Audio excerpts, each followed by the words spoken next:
Assalamualaikum warahmatullahi wabarakatuh. Perkenalkan, nama saya Hafiz Raka Nuraza dari TI 18A3. Pada kesempatan kali ini saya akan menjelaskan mengenai cybercrime, diantaranya itu apa itu cybercrime, lalu karakteristiknya, lalu jenis-jenis cybercrime, motif dan aktivitasnya. Langsung saja untuk slide yang pertama. Pada slide yang pertama yaitu definisi cybercrime. Pada cybercrime di sini adalah suatu bentuk kejahatan virtual dengan memanfaatkan media komputer yang terhubung ke internet dan mengeksploitasinya komputer lain yang terhubung dengan internet juga. Simpelnya pada perumusannya yaitu pembuatan melawan hukum yang dilakukan dengan memakai jaringan komputer sebagai sarana atau alat atau objek, lalu memperoleh keuntungan ataupun tidak dengan merugikan pihak lain.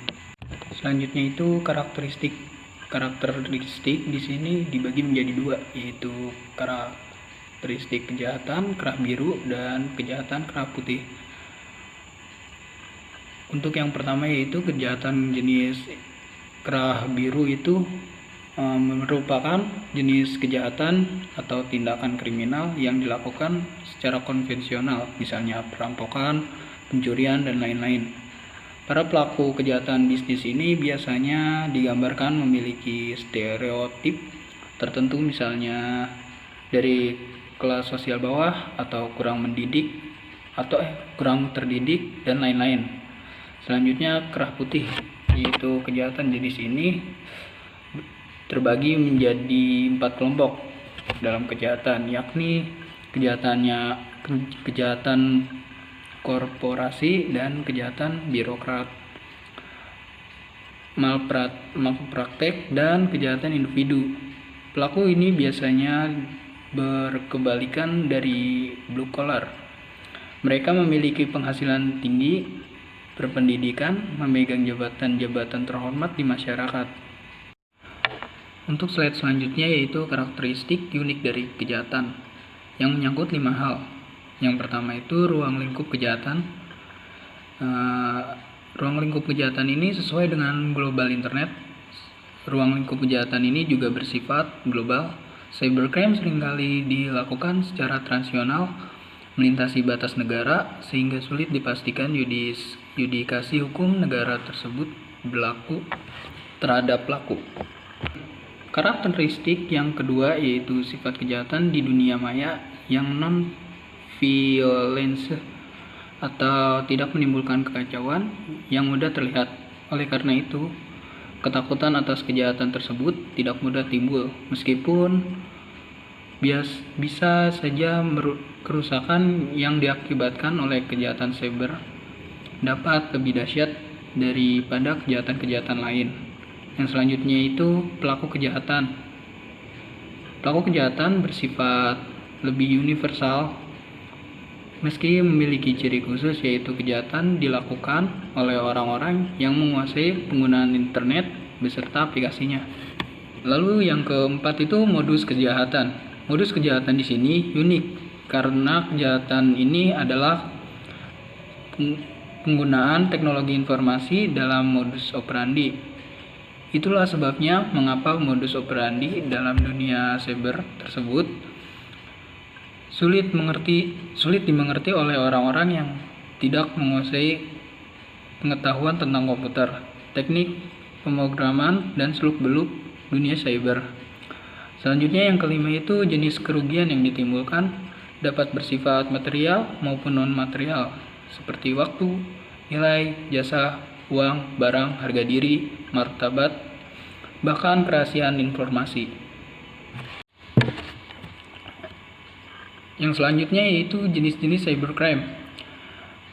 Untuk bagian pertama yaitu unauthorized access, yaitu kejahatan yang dilakukan dengan memasuki atau menyusup ke dalam suatu sistem jaringan pada komputer secara tidak sah atau tanpa izin jaringan komputer yang dimasukinya. Kejahatan ini semakin marak dengan berkembangnya teknologi internet atau intranet. Yang kedua itu illegal content. kejahatan dengan memasukkan data atau informasi ke internet tentang suatu hal yang tidak benar atau tidak etis dan dapat dianggap melanggar hukum atau mengganggu ketertiban umum. Contohnya itu pemuatan suatu berita bohong atau fitnah yang menghancurkan martabat atau harga diri pihak lain. Yang selanjutnya itu data forgery atau kejahatan dengan memasukkan data pada dokumen-dokumen penting yang tersimpan pada scriptless dokumen melalui internet.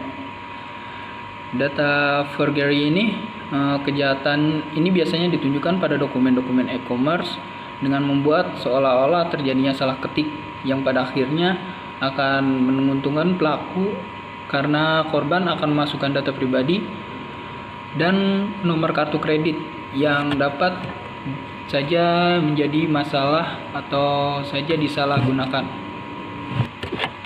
Selanjutnya, cyber espionage, yaitu kejahatan yang memanfaatkan jaringan internet untuk melakukan kegiatan mata-mata terhadap pihak lain dengan memasuki sistem jaringan komputer atau computer network system pihak sasaran.